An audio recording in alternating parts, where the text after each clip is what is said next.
রাতে ঘুমন্ত অবস্থায় তিনজনকে পুড়িয়ে মারার চেষ্টার অভিযোগ। আগুনে ঝলসে মৃত্যু হলো মা ও ছেলে।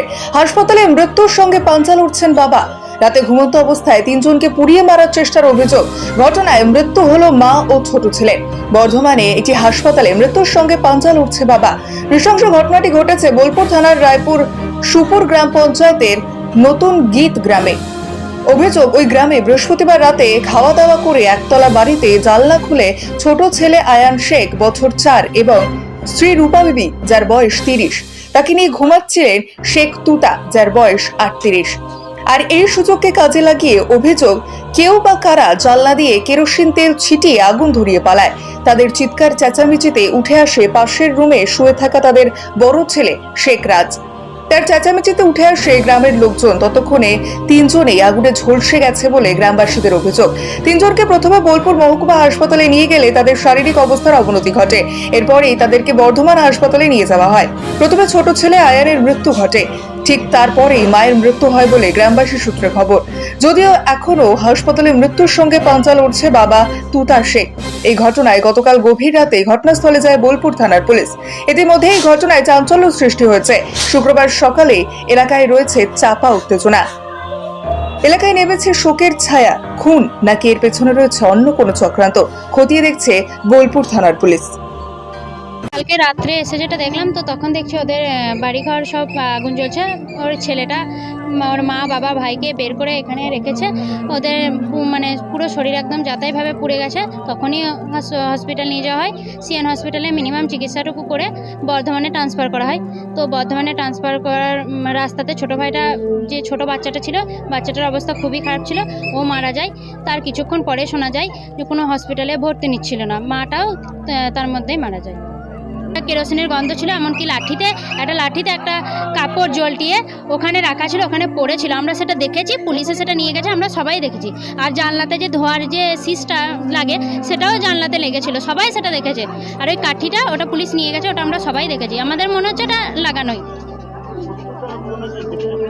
শত্রুতা। ওনার শত্রুতা কারোর সঙ্গে সেরকম ছিল না, আমাদের জানা নেই কারোর সঙ্গে সেরকম শত্রুতা ছিল না। কাজকর্ম ওনার ওই জেসিবি আছে, জেসিবি দুটো জেসিবি ট্রাক আছে, ব্যবসা ওই জেসিবিরই ব্যবসা। আমার নাম আসমিনা খাতুন। সন্ধ্যেবেলায় আব্বার আমি মাছ ধরতে বেরিয়েছিলাম। এবার আব্বার আমি বন্ধুর মতো যা করি, মানে মাছ ধরতে গেলে আমরা দুজনে একসাথেই যাই। দুবার মাছ ধরে এনে আমরা লাস্টে আরেকবার গেলাম, নিয়ে আবার বাড়ি চলে এলাম।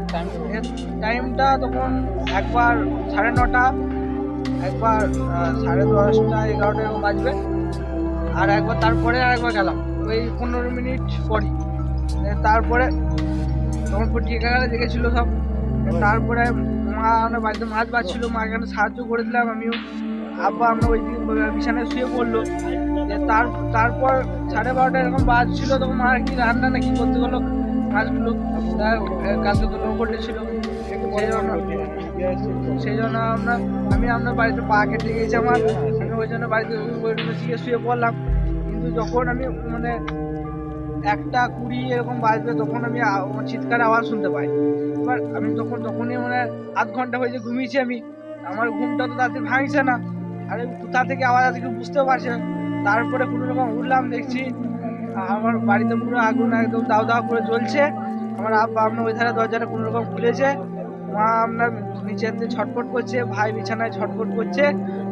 আর আমরা যখন মানে হসপিটালে নিয়ে গেলাম, হসপিটালে তো বর্ধমান ট্রান্সফার করলো। যখন বাড়ি আসি তখন এখানে দেখতে পাই যে কেরোসিন দিয়ে আমরা জানলা দিয়ে আগুন লাগিয়ে দেওয়া হয়েছে।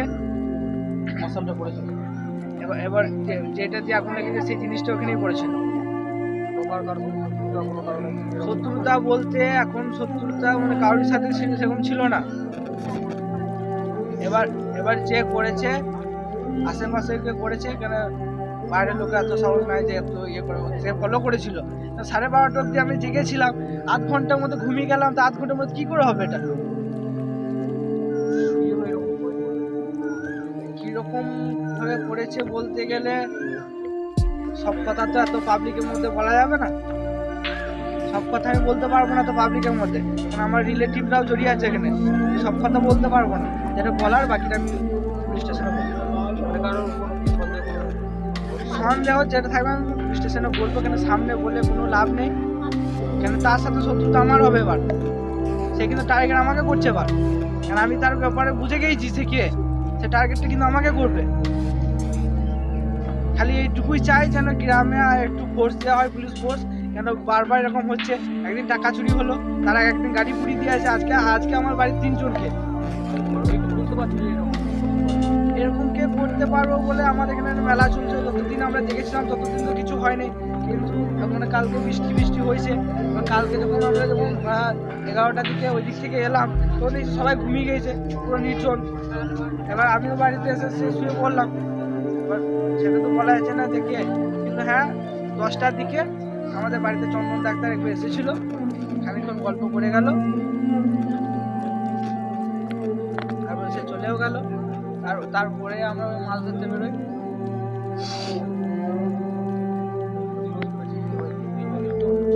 তিনজনে, সেটা আমি নিজেও ভালো করে জানি না, আমার কেউ সেরকম কিছু বলছে না, কিন্তু আমি ওর কঠিন ভাবে শাস্তি চাই, আরামবাগের রিভোল্ট বাইক শোরুম, মাত্র 20 টাকা খরচ করে ব্যাটারি চালিত বাইকে করে যেতে পারবেন 150 কিলোমিটার পথ। এই বাইকের গতিবেগ প্রতি ঘন্টায় 110 কিমি। শুনতে অবাক লাগলেও বাস্তবে সত্য, তাই দেরি না করে আজই চলে আসুন। কেনাকাটার উপর থাকছে আকর্ষণীয় উপহার ও ইএমআই এর সুবিধা। ঠিকানা রিভোল্ট শোরুম, আরামবাগ পারুল মোড়, হুগলি। যোগাযোগ নাম্বার 7585822578।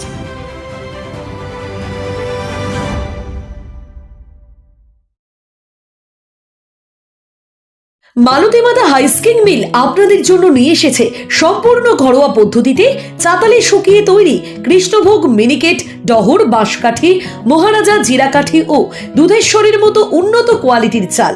মালতী মাতা হাইস্কিং মিলে প্রোপাইটার পবন নন্দী ও জীবন নন্দী। ঠিকানা সুপারা, চাদুর, আরামবাগ, হুগলি।